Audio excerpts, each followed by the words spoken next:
Hey everybody, this is Sam with West Virginia Overtime, and like I told you this morning when we were doing the AA game breakdowns, we would be giving you the AAA breakdowns. I wanted to give you guys enough time to really listen to the AA breakdowns and listen to how I thought that they would go. We're going to do basically the same thing with the AAA. However, what I need to warn you is Wednesday, which is March 11th, is AA day. Thursday, which is March 12th, is Single A day. However, in West Virginia, they don't have a AAA day. What they do is they take two AAA games and play them in the middle of each session of AA day, and then they take the other two AAA games and play them in the middle of the sessions for Single A day. So you'll have two AAA games on Wednesday and two AAA games on Thursday. Now, there have been a lot of teams that have complained about this because if you play on Thursday, then of course you're going to only have one day's rest and less than 24 hours to get ready to play again on Friday night. And a lot of coaches have really brought that to people's attention and really have wanted that changed. Since West Virginia voted for the four classifications that start next year, they're going to have to add another day on to the state basketball tournament so that 4A, 3A, 2A, and 1A will have enough time. So I'm going to be very interested in how they set up the state tournament next year, and will AAA be split up like it is.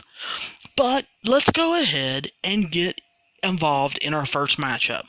It starts Wednesday morning, and it'll be March 11th, and the first game is Woodrow Wilson versus Morgantown, and it's supposed to start around 11:15.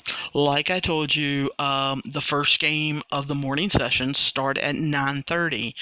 They do a really good job, and this game should start anywhere a little bit around 11:15. However, if they, call a lot of fouls or there is something that slows them down that would unforeseeably happen, then it may happen a little later. But the state tournament is ran really, really well, and so I look for this game to start right around 11:15. Now, Woodrow, I don't know whether they were trying to fly under the radar this year or not, but they seemed to be flying under the radar. I wasn't hearing too many people mention them, and I live in southern West Virginia, in the southern part of the state, and that really shocked me because Woodrow is a normal powerhouse team that is usually always in the discussion for making them. However, did they get the state's attention big time during their game against Greenbrier East earlier this year? And I went into a whole podcast episode about those games, and what started in the first game, what happened in the second game, and on with the suspensions and summons that were issued and everything. So you can feel free to go back and listen to that episode if you're interested in that topic. But I really feel like people shouldn't concentrate on that particular game.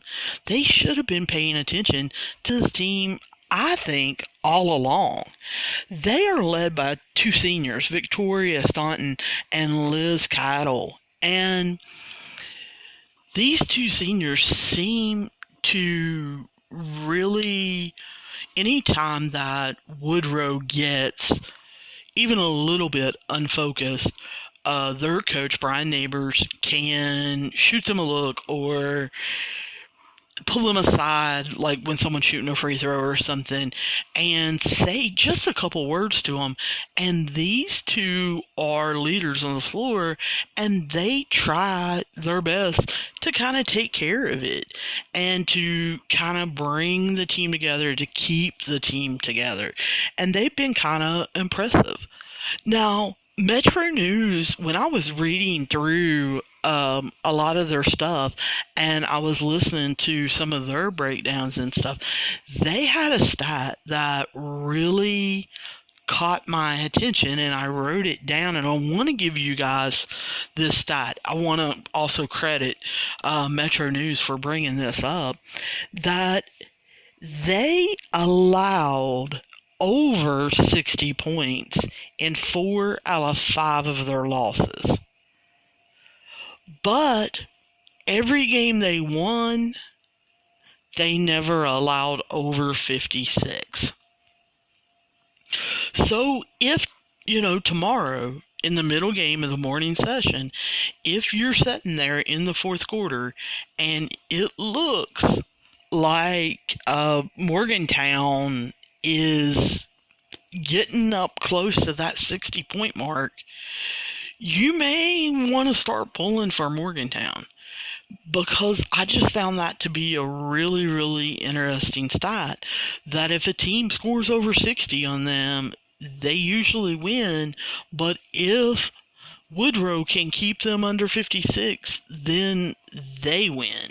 So I thought that was interesting. These two teams met actually earlier in the season, and Woodrow beat them 55-37. Now, I don't know if you can really count that. I don't know whether or not how much weight you want to put on that. Woodrow is 19-5, and they really appear to be hitting their stride at the right moment. Since the Greenbrier East altercation happened, their fans took that personally. Shirts were made. They have come out full force to all of their games, home and away, and their sectional and regional games.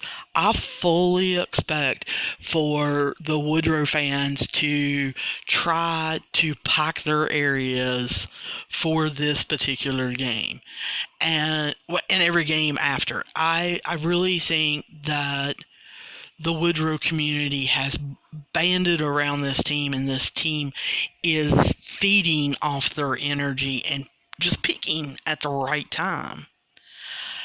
However, they are taking on Morgantown, and Morgantown has had a little bit of a rougher road.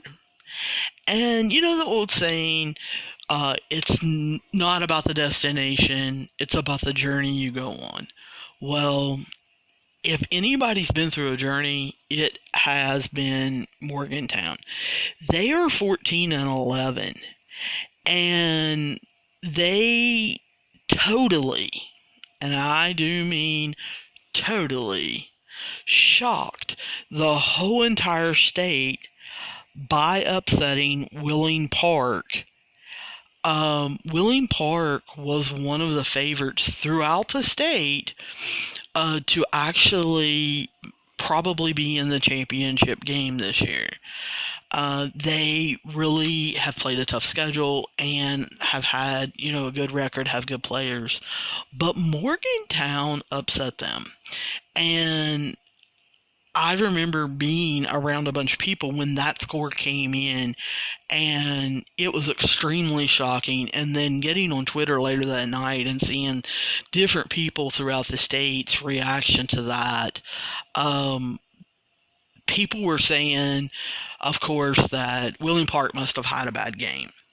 Well, I'll tell you, from reading newspaper articles and watching videos from their TV stations in the area and seeing some of the guys that regularly cover them, no, Morgantown has been on a journey and they have progressively gotten better throughout the year. And one of the reasons they have gotten better is they have a junior, Caitlin Ammons, and she's basically been the story of their season. She was injured in the beginning of the season, and Morgantown started off losing the first 5 out of 6 of their games. And I could almost tell that because Morgantown and University are two teams from up north that tweet West Virginia overtime all the time. They DM us pictures, they DM us when people at their school are doing good, whether it's wrestlers, swimming, football, anything like that. And I wasn't getting anything from Morgantown's girls basketball team. I made sure that I was actually following them, and that's when I saw that they were losing games, and I just assumed, I'm just not going to hear from them that much. Well, let me tell you, when Caitlin Ammons came back, it was just amazing. It was like there was a huge turnaround in the energy of their fans. Like I said, I started getting more stuff from them on West Virginia Overtime's DMs and tweeted at me.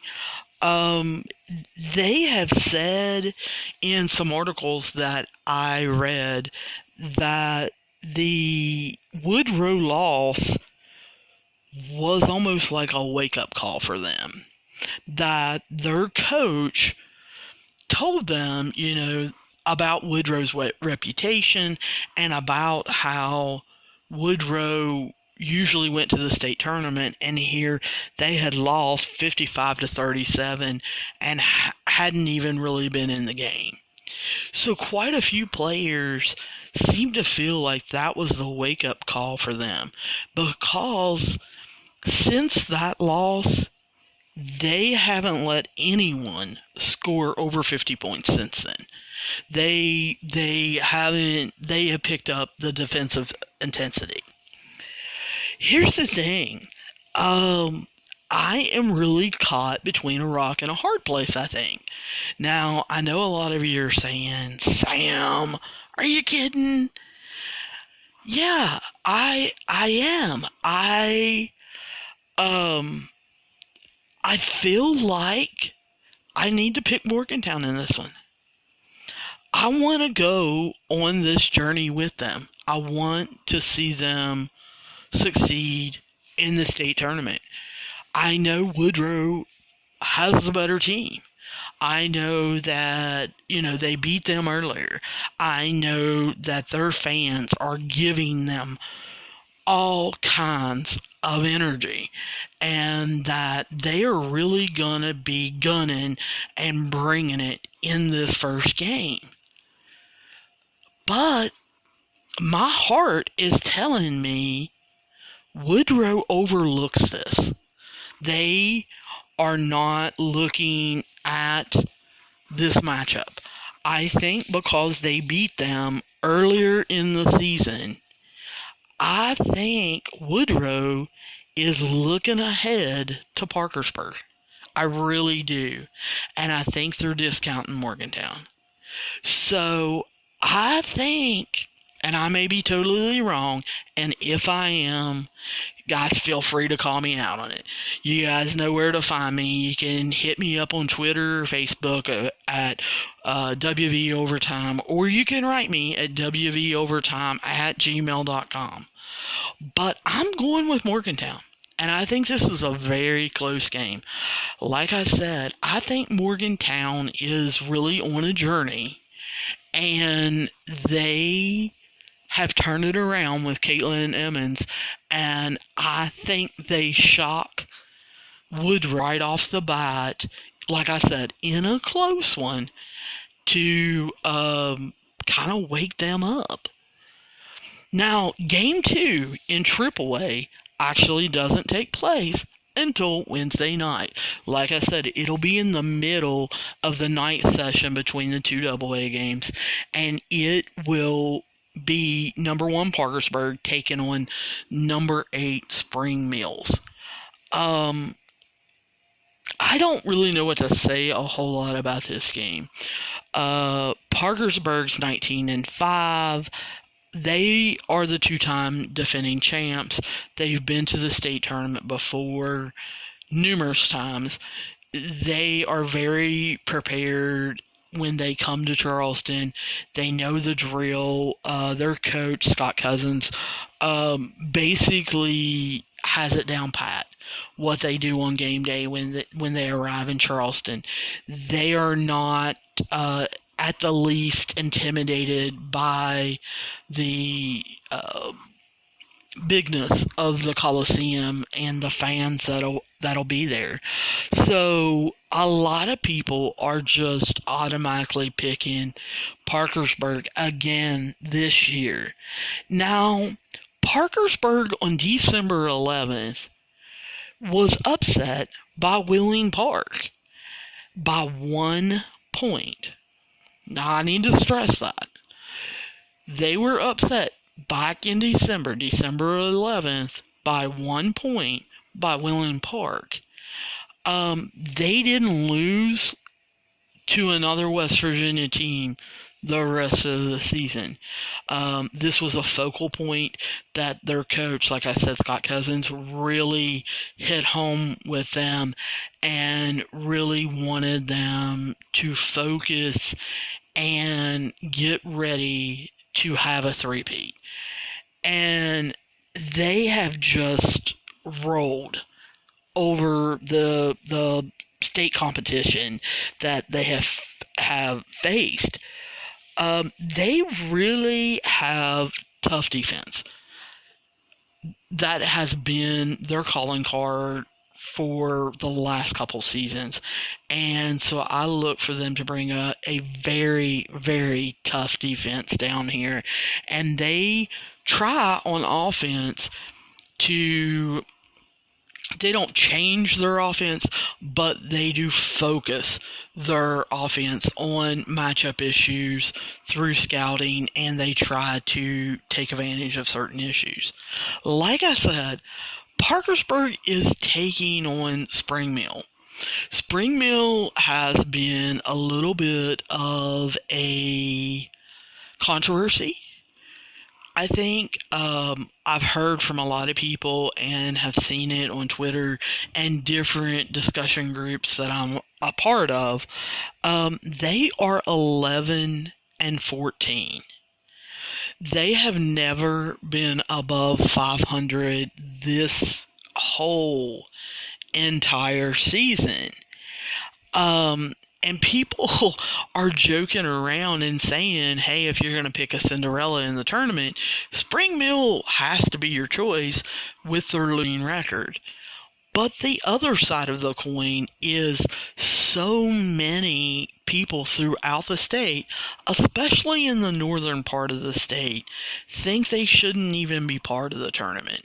They think there should be a seeding type issue, and that because Spring Mill is in a weaker region and was able to beat some teams, they don't really feel like they deserve to be there, while Wheeling Park, who is a very tough team, like I said, they upset Parkersburg, and Morgantown got them in an upset, or Wheeling Park would be at the state tournament. A lot of people believe that Wheeling Park should be in Spring Mill's place. I don't know that I feel that way.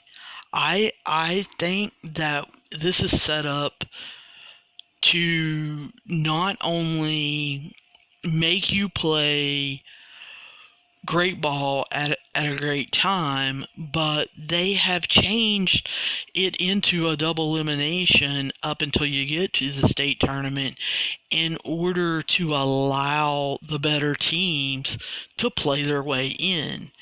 And Willing Park didn't do that. So I almost think, they had their chance, and it just so happens that Spring Mill was, the one that came out of that particular region. Well, let me tell you, their fans have been going wild on Twitter. Their students and their parent organizations seem to be fired up all weekend long, and it has continued through Monday. I really haven't been on Twitter that much today to see if it's still happening today. I imagine that they left today to come down to Charleston.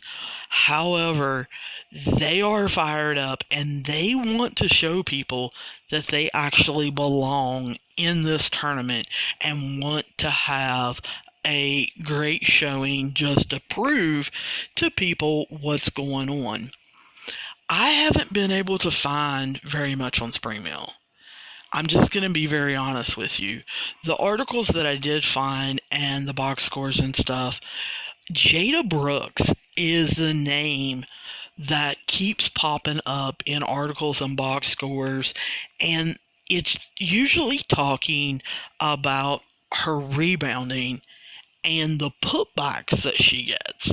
So I'm going to make the assumption that Ada Brooks is a post player and that she hits the boards really hard, boxes out well, and gets some easy putbacks or gets fouled trying to put them back. I don't know enough about Spring Mills. I'm just going to be real honest. I have to pick Parkersburg in this game. I've seen them play. They're unbelievable. I've talked to their coach. He makes adjustments on the fly really well, and I really see this as a blowout game. I'm sorry, Spring Mills. You can write me. I have gave out my information. Like I said, we're WV Overtime on Facebook and Twitter, and we're WVOvertime@gmail.com. You can tell me how wrong I am if you guys upset Parkersburg tomorrow night. But something tells me that's just not going to happen, and that Parkersburg is going to blow them out, and it's just going to continue the conversation that they feel Willing Park should be down here in Spring Mills Place. Now, I'm going to go ahead and break down the next two games. The next two games don't happen until Thursday, March 12th. But I wanted to get AAA done in one episode. So, the first game on Thursday, March 12th, is the third game of AAA, and it is number 4, Cabell Midland versus number 5, University, and it's supposed to take place at 11:15. This is the game that if you're going to watch a AAA game in the first round, I really think you need to watch this game. I think these two are fairly evenly matched, and I think it's going to be a really good game. Early in the season, Cabell Midland looked like the team to beat. They started out 13-0, and after their football team doing so well and getting their school pumped up, and then their boys basketball team started off extremely strong, and then to have their girls basketball team start out 13-0, Cabell Midland as a school and as a fan base were riding high. And they basically have continued that. I hear from Cabell Midland fans all the time about how great their sports teams are, and they do support their sports teams. So I look for a big contingent of Cabell Midland to be in Charleston on Thursday morning. Um, they don't have any seniors on their team, and because of that, I almost feel like their younger players hit kind of a wall in the middle of the season. Lost some focus, really wasn't used to the type of schedule that you have in high school, wasn't used to the demands that were placed on them. Like I said, starting out 3-0, of course, people were wanting to interview them. People were coming to practice to interview their coach. They were getting a lot of publicity and everything. I just feel like they hit a wall, or it seemed to me like they did as I tried to watch some of their games. They finished up 18-6. So after starting 13-0, they actually just went 5-6. That concerns me a little bit. I wonder if they have gotten their momentum back, their mojo back, or if they're still kind of unfocused and not real sure of themselves. I wonder if they're doubting themselves. They have a pretty balanced offense. Their fans on Twitter, however, they've had all 5 of their starters be at double figures at one point or another. They usually have 2 or 3 in double figures in games. So they have a really balanced offense. However, like I said, their fans on Twitter, I have been hearing now for 2 weeks, feel like Riley and Jada Alley are ready to break out. They keep telling me to watch these two. They feel like that they're going to have a awesome state tournament and that they're really going to break out. I feel like the thing to look for is, can they score over 50 points? Because they have won 17 out of 18 of their wins they have. So if they can get this balanced attack offense going and score over 50 points against University, or come anywhere close to it as the game's coming down to the line, I think that they may be able to pull it off. However, University is another team that I've constantly heard about. Like I said, I hear from their fans all the time. Everybody knows about their boys team. They've got an outstanding backcourt. Well, people haven't been overlooking University's girls team. They have been getting just as much coverage up there by their newspapers and their TV stations and the radio and everything. They are 18-7, and they have won 7 straight here recently. They have a trio, I guess we would call them, of seniors of Ashton Boggs, Mallory Natapoliano, I hope I'm pronouncing that right, and Abby Cohen. And they appear to be ready to show that they can kind of keep up with Caden Matheny, their superstar boys player. These seniors want to have as good of a senior year as what Matheny and McClurg are having for University's boys team. Boggs is particularly, Ashton Boggs is particularly talked about for her hard banging ways underneath, her aggressiveness, her taking charge underneath, and she is averaging 18 a game. Now, when I inquired and talked to some reporters up there, they said that even when she's on the outside, that she still is extremely aggressive, goes after the ball, but that sometimes it does cause her to get into foul situations. So that's one of the things that I feel like you gotta really watch with them is the foul situation. I'm kind of afraid. I'm just gonna be real honest with you. I'm afraid that they're gonna overlook Cabell Midland. Because, like I said, I have a lot of their fans that contact me both on Facebook and Twitter, especially in DMs.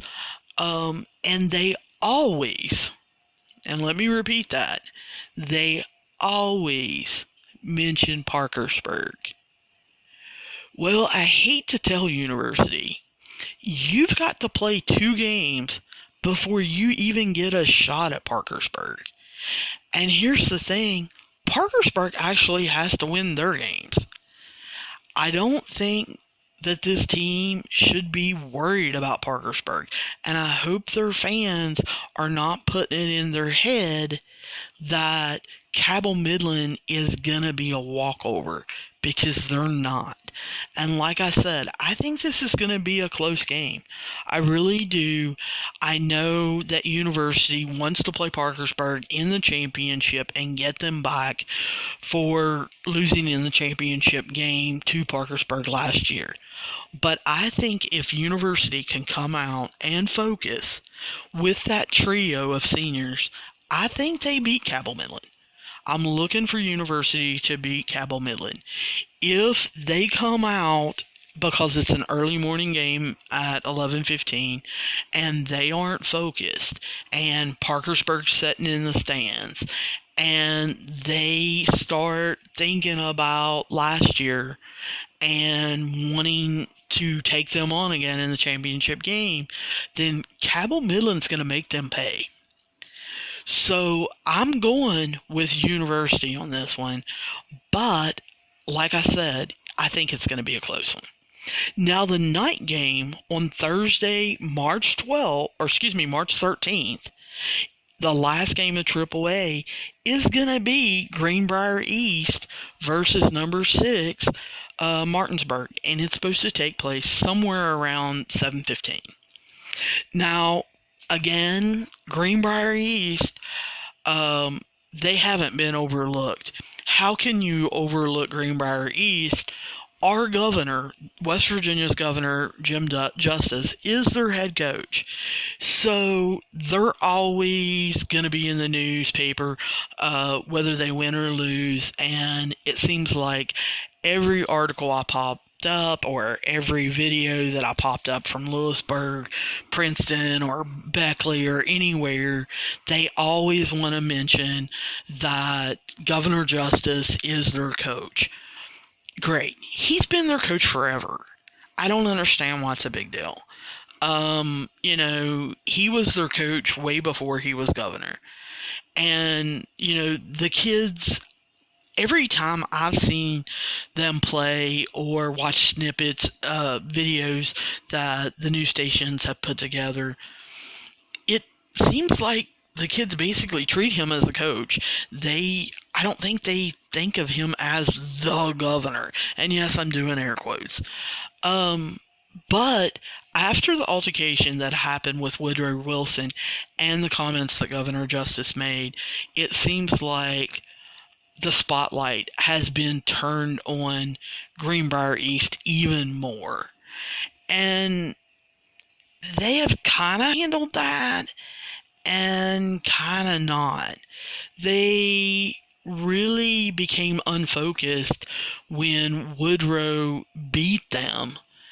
And I was really worried whether Greenbrier East was actually going to make it to the state tournament.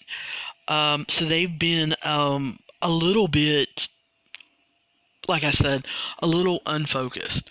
They are known for changing defenses. And that's something that I did the first year of my career. I changed defenses constantly. And that's something that Greenbrier East does. That kind of shocks me. But they don't care to do it on the fly. It's not that they change defenses out of a timeout or after a quarter or whatever. No, they'll change defenses as they're going down the floor. You may see them, in a man the first time you bring down the ball, and then the second time they're in some kind of zone. They don't care to change defenses on the fly.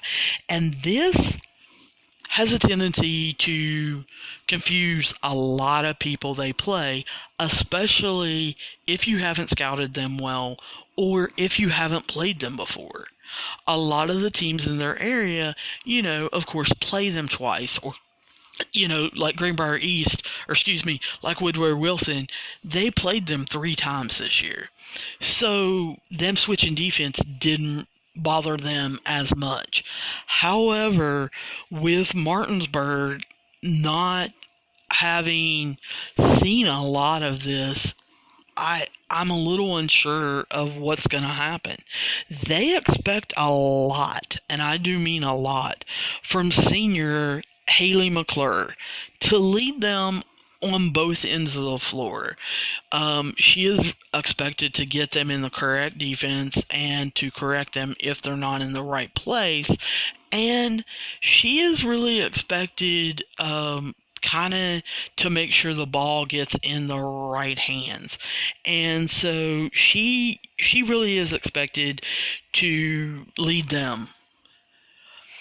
But I keep coming back.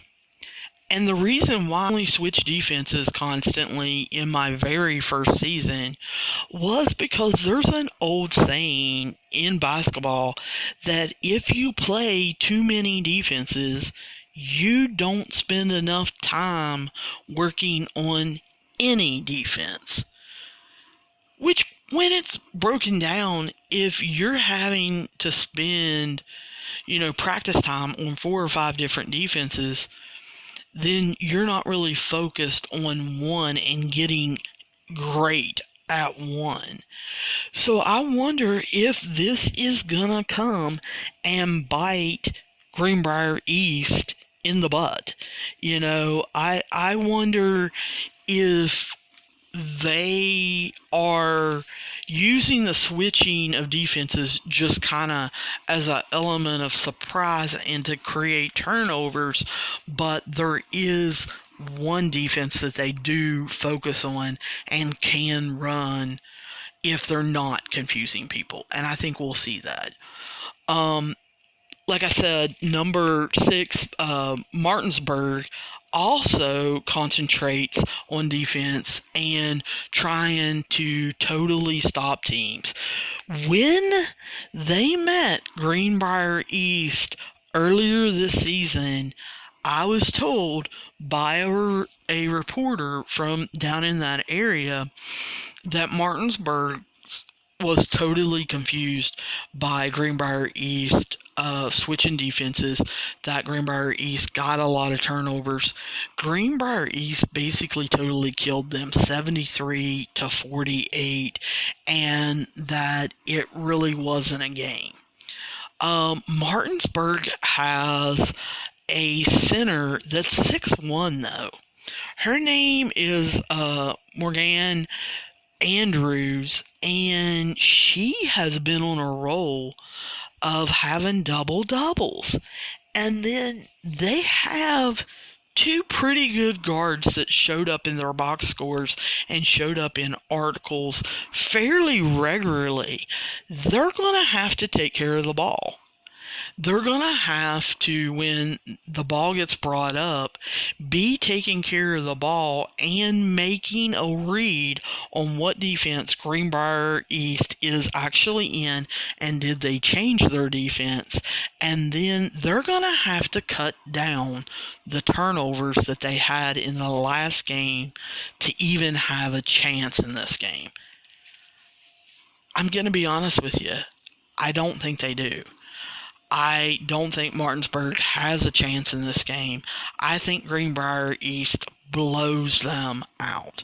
I don't think that Greenbrier East lets them get the ball into their 6-1 center, and I feel like both their guards will have problems recognizing the defensive change, getting them into the correct offense, and getting the ball where it needs to go without having turnovers. So I look for Greenbrier East big in this game. Well, that's, the preview of the first round of games for AAA. I will be doing single A tomorrow because single A day is Thursday. And I will break down all six of their games all 4 of their games, and tell you kind of what to expect in single A. Then on Friday, late Thursday night, you'll have it Friday morning when you wake up.